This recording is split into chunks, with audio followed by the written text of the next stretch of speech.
Kodwa uNkulunkulu uhlalaphi bakwethu ekehlisa umlilo nebhomu yakhe yasezulwini angathi bathi unomlilo okwazi ukushisa amadimoni.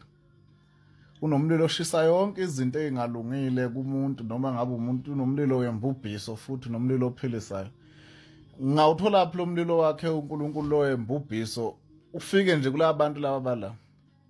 Akusikuye ngoba njengamanje lana bese stage lapha ngakhona emva kwe-Union Building. Lapha phansi kubantu bapha belungu white people sebecula manje bona the struggle songs, revolutionary songs. Akusibona laba yabona bafethu emhlabeni we yabona ngiyakholelwa kulento ukuthi alikho izwe elingabuseka ngekho dictatorship. Hayi ngiyayikholwa leyo nto leyo. Alikho izwe ongalibusa mfethu ungenaso isandla sensimbi uhulumeni ungayiqinisile army yakho.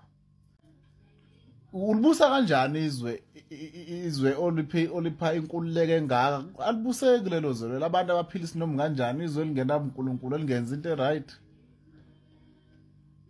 Hayi